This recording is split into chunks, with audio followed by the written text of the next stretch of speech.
Hello, beautiful people. How are you? How have you been surfing the waves? This last week, and including today, has really been just a week of surrender. And I say including today because I recorded a podcast this morning and then my software system wouldn't upload and process it. And so I basically lost it. So here I am after like 5 hours today of trying, and I'm back at it again. And it's kind of just fitting into this theme of surrender. I was speaking more to kind of feeling earlier because of what we're being invited into through surrender, actually. But it seems to me that right now is such a time of surrender. And when I say surrender, I don't mean like apathy. I don't mean giving up, even though I will say that there are so many moments where I'm just like, you know what? I give up. I give up. I give up whether it's trying to like figure something out, technologically that's not working, or I give up trying to make my life happen.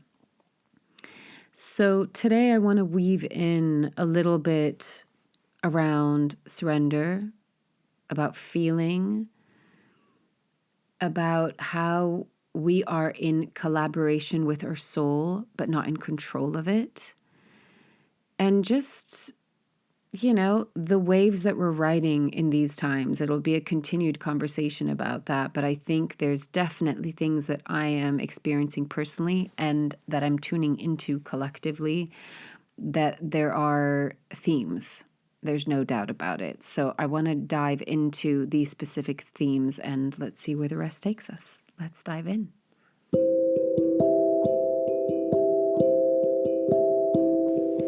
This is Corinne Bloom, and you're listening to Raw Conversations.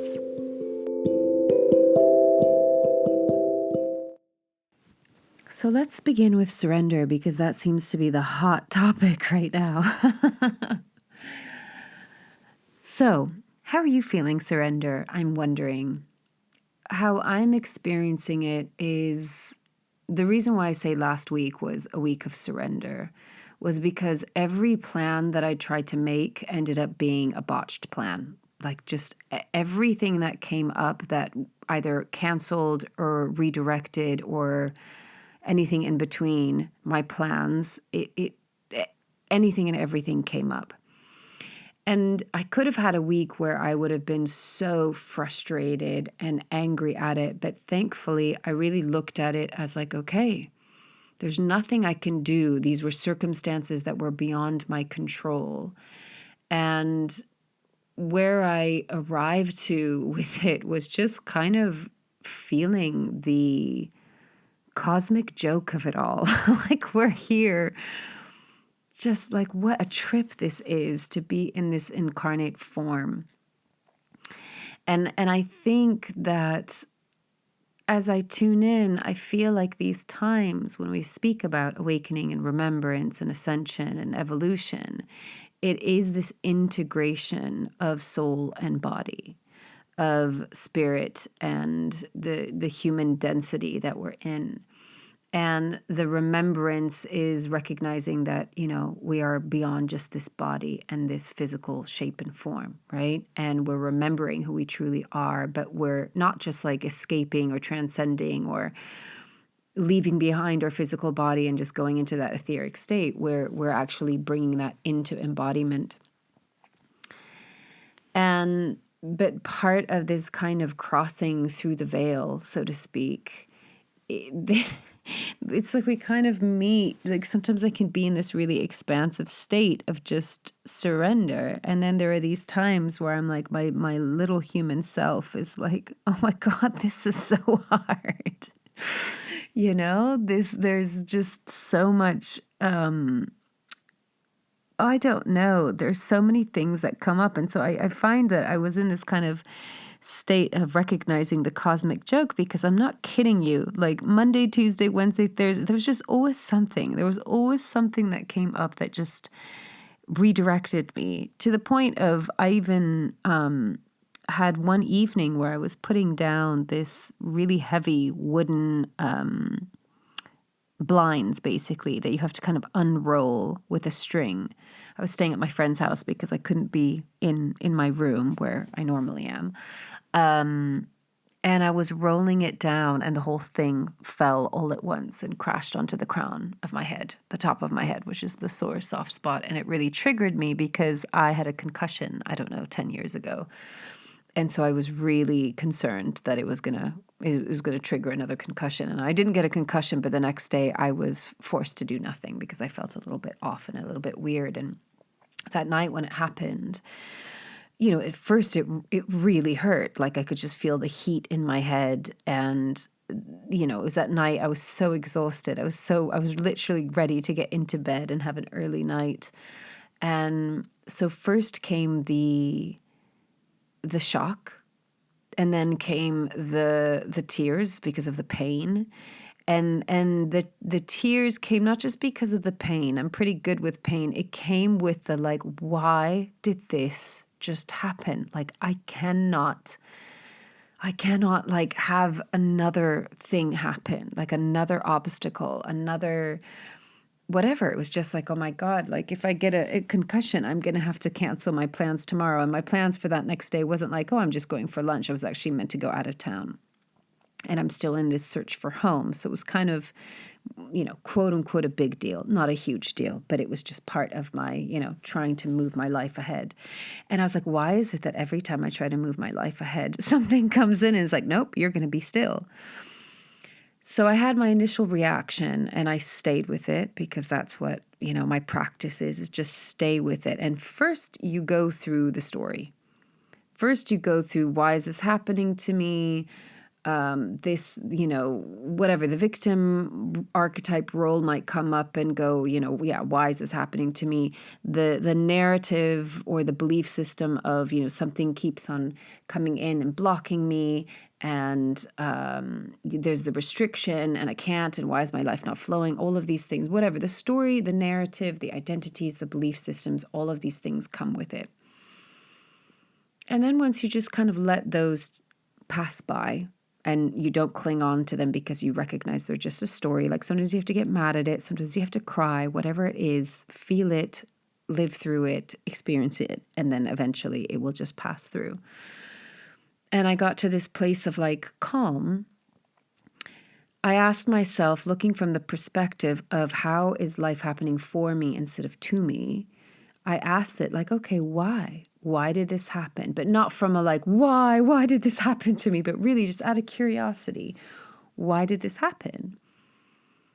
And the intuitive voice that I got as a response said, you're meant to be stationary right now. And I have no idea why I needed to be stationary. I had no idea why. There was nothing more than that. It didn't come with any kind of instruction manual. It didn't give me any more detail. But what I've learned about my intuition and intuition in general is just listen to it.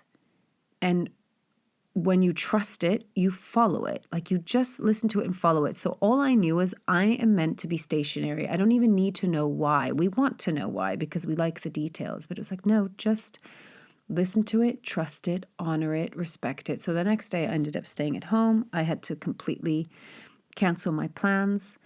And it was a challenging day because I didn't feel 100%. I felt a little bit like antsy and claustrophobic because I was just at the house and it wasn't even my house. And so it wasn't like, it wasn't kind of like you're in your comfort zone. And different feelings came up. And one thing that I was recording earlier today when I was wanting to speak to feeling is that I'd heard in the night, you're not meant to fix it, you're meant to feel it. And that also every feeling is a momentary state of being. Every feeling is a momentary state of being. So with those two things that came through, one is you feel something. And if you can understand that the feeling is just a momentary state of being, if you allow yourself to feel the feeling without needing to fix it or solve it as if it were a problem, but just to feel it, then that state of being eventually shifts into a different state of being. That feeling passes into another feeling. we're so fixated with not being in this now moment. We're in a then moment, which was either the then of the past or a then which is a projected future moment. And neither one of them exist because the only thing that exists is this here and now. And the moment that we go into this kind of trying to identify a feeling as something that we've either already experienced or that we're afraid we might experience it in the future, we all of a sudden get into a story or into a mode of doing rather than being. We become human doings in that moment rather than a human being, because the fix-it, we've been in this, if you think about how we've been in this paradigm for generations upon generations upon generations, which has been mind-centered. And what does the mind want to do? The mind is a very useful tool. It's a processing center, but it's not where we live, be, and embody. It's not where the human being resides. The mind is a tool. It is not the master. It is a servant. It is not the master, right? It is a tool. It is a processing center. And for some things, it's great. When you need to execute something, when you need to make something happen, when you need to take action on something, the mind is very helpful for that, right? If trained in the right way, shall we call it. But when we try to deal with our entire humanity through the mind likes to find a solution to a problem. It likes to find the answer to an equation. It likes to process and analyze and come to something where it has an answer for it, right? But a feeling is a state of being. It's not an equation that needs an answer to it. It's not a problem that needs fixing. And so when we look at our lives and being human solely through the mind, it is constantly going to look for something to fix or solve. When actually what our humanity and what our feelings are asking us for is to simply be with and feel. And let go of the attachment to the story. The story is what the mind wants to create, because within the story it thinks, oh, I can figure this out, or I can find a reason for this, or I can blame this or that and the other. I can point to something that is outside of myself to say, this is why I'm feeling this way. And then the feeling gets enhanced and embellished because it's now being attached to a story. Now, one thing I want to throw in here as an asterisk is a lot of people think, okay, if I were to draw like concentric circles going inwards, the outer circle is the, let's say it's the story of what happened. The circle that goes in from that is the emotions that story triggers. So if you're in the story, you've had this experience, I'm sure, that if you think about something, if you either think about something in the past or you projective like a fantasy of something, if you lie there and you start playing these things in your mind, your body will start to create emotions. Like you could think about an argument and you could start to feel anger in your body. You could think about, a fantasy of someone, you could feel loss, heartache. Your body will produce the emotions depending on what your brain, your mind is thinking of. What happens is a lot of people get stuck in that second circle in and think, oh, I'm being with my feelings. But you're not. You're just in the reaction, the emotional reaction to the story. The innermost circle is when we simply are with the feeling without any story attached to it. And that's when we can actually resolve a feeling because we're actually feeling it and then allowing it to pass. Because when we feel our feelings, we feel them for a little bit and then they pass through, they pass by. When we're in that second inner circle, we can wallow or dwell in emotions for days, like hours, days, weeks, months, years, and think, oh, but I'm feeling it. I'm feeling it. I am feeling my emotions. No, you're in the triggered state that your story is affecting upon. It's like placing that upon your emotions, but you're not actually feeling it. It's just triggering emotions. And we think, oh, I'm feeling it. I'm feeling my feelings. No, you're reacting with feeling. You're reacting with emotion, but sitting with feeling has no story whatsoever. So it's allowing the feeling to be without needing to fix it because it's not a problem. So you're just in this state of like, okay, this is what this is. And the thing is with feelings is that it if we can look at it with like a childlike mind that is curious, that's like, okay, there's no story that needs to be fixated with this, doesn't need to be attached to this feeling. There's no story. I don't need to analyze. It's not a problem that needs solving or fixing, or there's no answer that needs to come out of it. If I simply am curious about what is this feeling showing me, telling me, inviting me to look deeper into. And sometimes a feeling just needs to be felt. It needs to be acknowledged that I'm here. I feel sad in this moment. I feel scared in this moment. I feel anxious in this moment. It just needs us to go, okay, I'm here. I'm here. I'm listening. What do you need? Sometimes it is a messenger and it wants to warn us of something, or it wants to alert us of something, or it wants to point us deeper into ourselves to say, hey, I'm getting your attention, but there's actually something beneath the surface that you need to look at right now. And again, with curiosity, okay, what's the message that you need to share with me? What do I need to hear right now? And you just be the listener. And then if there is some action that is required, that if you inquire into the feeling and say, what do you need? And there's an answer to that, then we can take action. And that's when we can start to execute the mind to help us put something into action. But all of the feeling part is a state of being, and it's a state of being that holds awareness, right? So I'm going to loop back around to that, but going back to the blinds hitting my head, when I could just feel it, right? I had the story, I had the reaction, and then I eventually just came to this place of neutrality, and I heard this, like, you're meant to be stationary. And then the next day was, there was challenge in it, but it's like, okay, just feel it, be with it.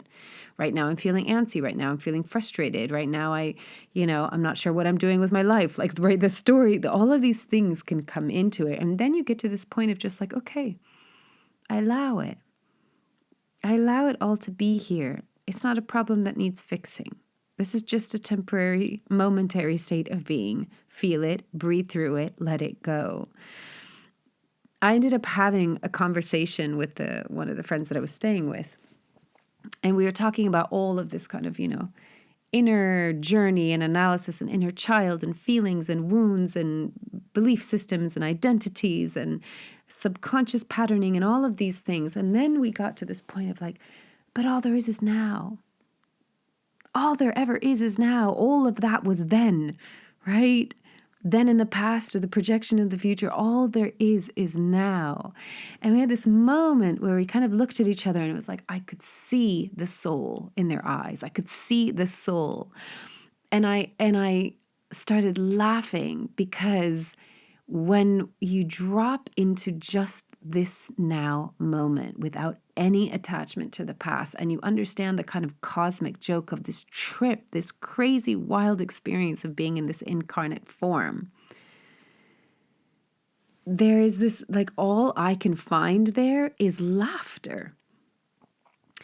Laughter of like, what a crazy ride this is. And laughter that comes out of the pure aliveness of the present moment. Because in that moment, in that now moment, it all of a sudden was so incredibly alive. Like every particle in the air could be felt. Like everything was vibrating.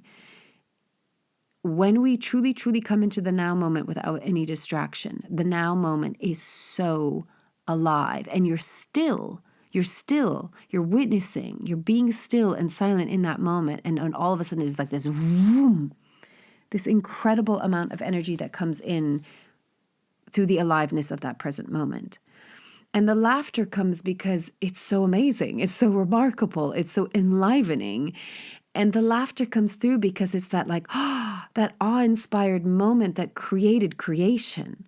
And what created creation was a moment of inspiration, and inspiration has creativity, and creativity has joy, and joy has laughter. Look at babies. Look at children. They are not yet jaded with all of the story and the past and the jadedness and all of this, that they just laugh. They laugh at the silliest things that to us wouldn't even be funny, but they laugh because there's joy and there's curiosity and there's wonder and there's creativity. right? And so it's really easy in our lives to get caught up with all of this shit that makes it so serious, right? And even we were having this profound conversation that was so interesting and stimulating and profound, and I thoroughly enjoyed it. But it was just such a wonderful moment to come to that place of like this now moment that felt so alive. And like what I found there was just like, this is so funny.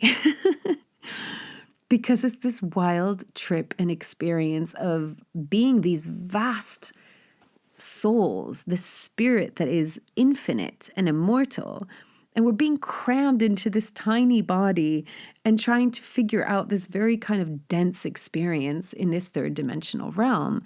And sometimes it's really bloody hard. And sometimes it really is serious because it's really hard and really challenging. And we don't quite fit into these bodies so well. Actually, it reminds me of an NDE video that I was watching. I don't know if I shared this a couple weeks ago, but she was talking about how when she was preparing to come back into her body, God's source creator said to her, since coming out of your body, your soul has expanded a little bit more. And so I'm going to have to really push it back into your body and it's going to hurt. And she said when she came back into her body, it felt like every bone was breaking because it was like this huge expanse. It's like the image that comes into my mind is like when you're trying to stuff a really big pillow into a tiny pillowcase. You're like, oh, get in there, and you can't quite get it in, right? I've always had some kind of a tick or twitch in my body since I was a kid. And I've always intuitively known is like, this container is too small. It's too small for the vastness of my being. But here's the thing, and this is the beautiful thing of what we're going through right now, this transition, this remembrance, this awakening, is that we're not just transcending the body and going into this etheric form, we're bringing the etheric form into this body and into this embodied experience. But here's the thing. To expand your spirit, your essence, your soul, you can't leave the body to do it. You can, but what we're learning is to do it in physical form. So the only way that we can truly expand is by being more in our body, being more in a state of embodiment. When you drop down from the mind into your body, into your heart, you feel things. You don't fix things, you feel things, you allow them to be there. You listen, you pay attention with curiosity. When we feel it, and we come into the embodiment of that feeling and into that essence, then we can expand and radiate and shine our essence and become the vaster beings that we are, that energetically can expand beyond the borders of our body, beyond the borders of our skin. But it can only happen if we really inhabit this vessel. And we only truly inhabit this vessel if we come into feeling. Because otherwise we're just stuck in the mind and everything, our energy is whirling around like, several feet above the ground, basically. So coming back around to surrender. Surrender is a really good way to come into feeling. Because surrender is when you're like, I can't do this anymore. I can't make this happen. Trying to control it doesn't work. Right? Things keep on coming in, obstacle, challenge, roadblock, dead end. And at a certain point we go, okay, I give up. Now, I do want to point out that surrender isn't always giving up and it's not always apathy. Surrender is I let go of fighting against and resisting. And the thing that comes with surrender every single time is trust. In order to surrender, we must trust. And we're trusting. Essentially, the term that I would use is we're trusting our soul. We're trusting our soul to guide us. But the thing is, we're not in control of our soul. We're not even really in control of ourselves. Yes, we have the free will choice, how we choose to respond to things that happen. But if you think about it, like when you were younger, you didn't make your life happen. It kind of happened, right? But there's something that happens as we become adults that, all of a sudden we're kind of trying to make our life happen because, okay, fair enough. We're not living at home. You don't have parents to cook for you. pay the rent, make sure that you're fine, buy you clothes. So when you're an adult, you do have to do more, right? You do have to do more to create your life. But if you think of it just from an energetic manifestation perspective, as children, we're not going like, I want to manifest this and I'm going to envision it and I'm going to feel into it and I'm going to make it happen, right? But as adults, we get much more into this analytical way of being that's like, how do I do my life? How do I make my life happen and work, right? Whereas we still need to hold that like childlike presence, that childlike essence that allows life to happen through us. Now, as we become more aware, we can collaborate with our soul. We can be in conversation with our soul.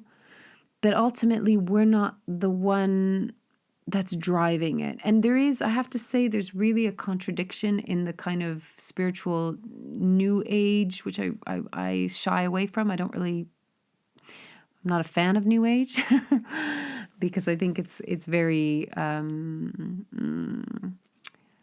molded and sculpted in a certain way that it's lost its true essence.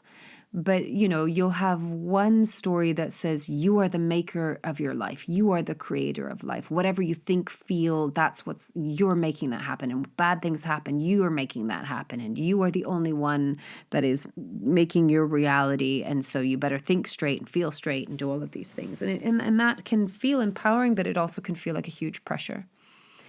Then you have the other school of thought, which is the complete opposite to that says you don't have any control. Your soul, God's source, is completely guiding everything and you have zero control. And I would say maybe it's something in between where you're not in control of it, but you're in collaboration with it. And so that means that you're engaged with it. You're engaged in your life. You're engaged with your soul. You're in conversation with your soul, with source, with God. You're in conversations with your feelings.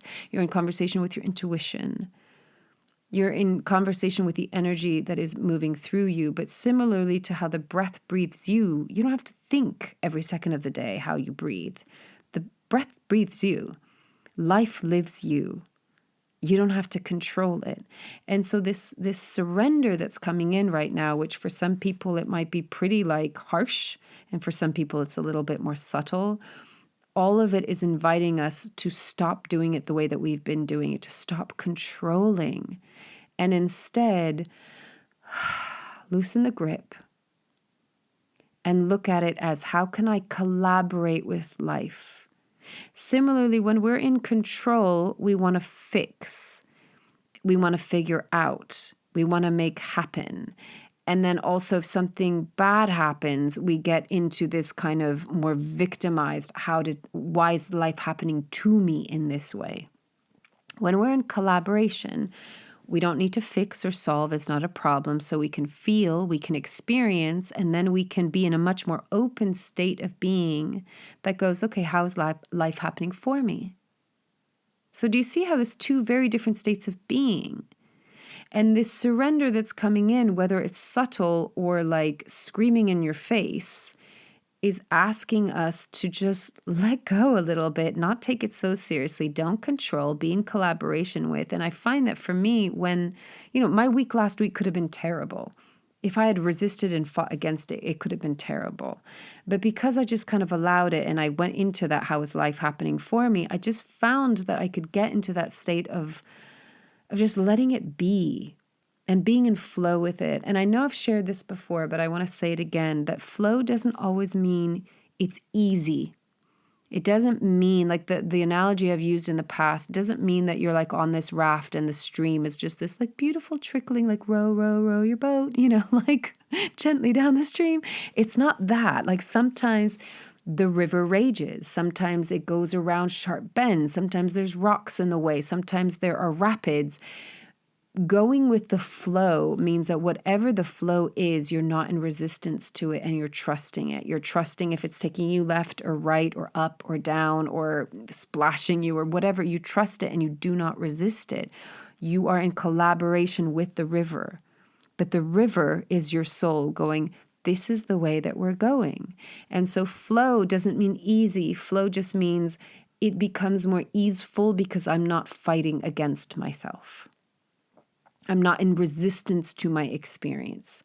Because this whole idea that life is always going to be the same and it's going to be happy and it's going to be easy, we're never going to arrive there because it's never just stagnant and it's never just going to be that one state, right? Sometimes life is like a bit of a bitch, right? And it's hard and it's difficult and it's challenging or it's scary. That's okay. That doesn't mean you're out of flow.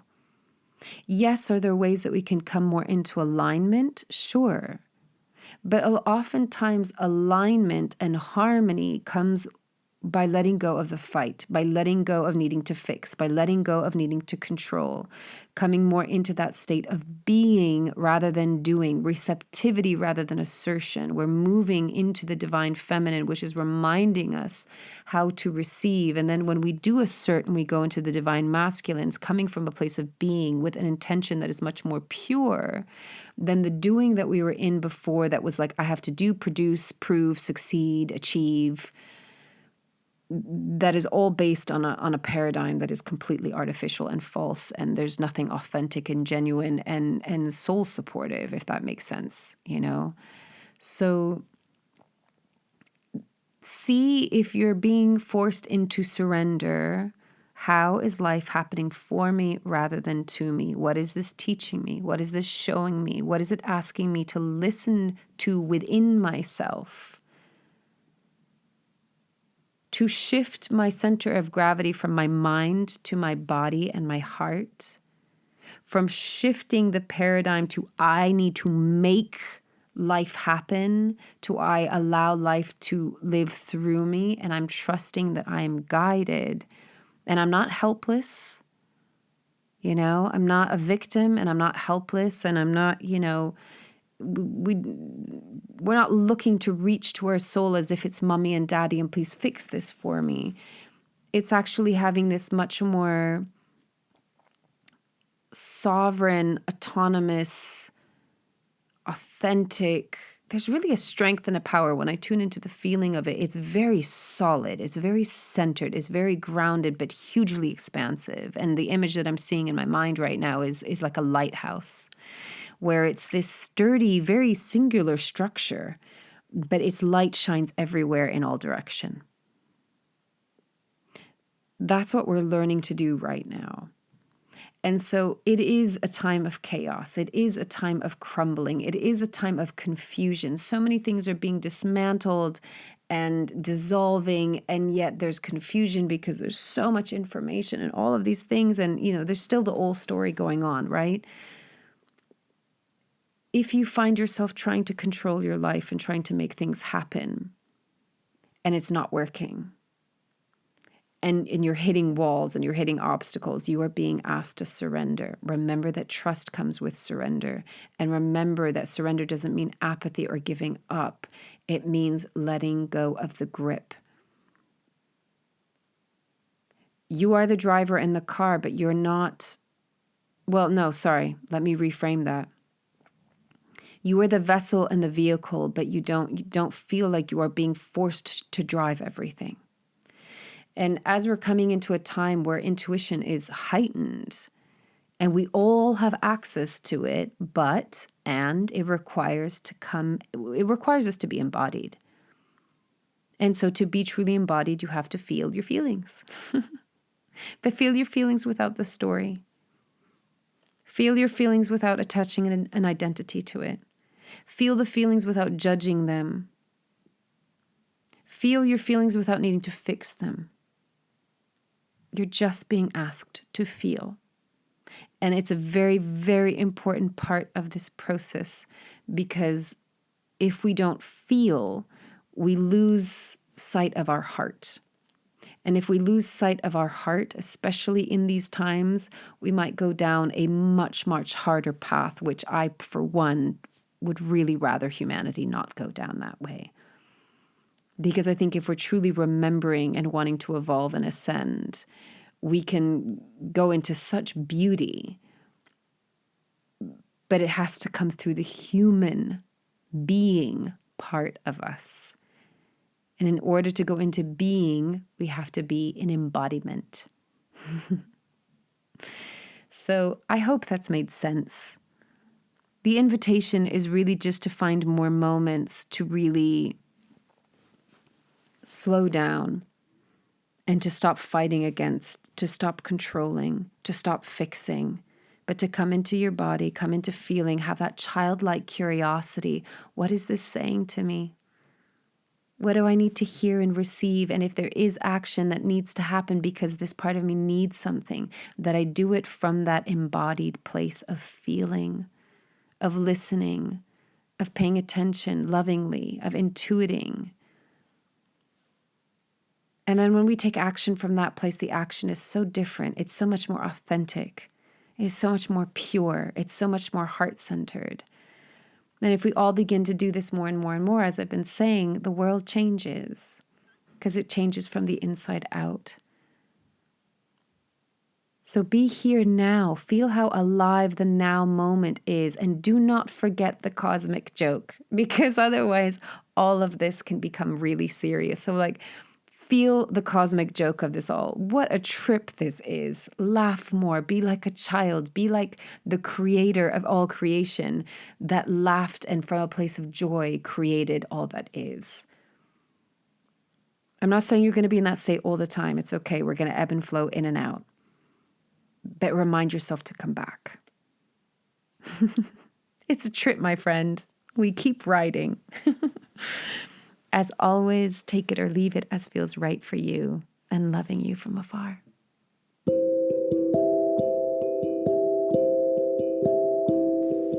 You've been listening to Raw Conversations with Corinne Bloom. Thanks so much for showing up, listening in, and being a part of the conversation with me.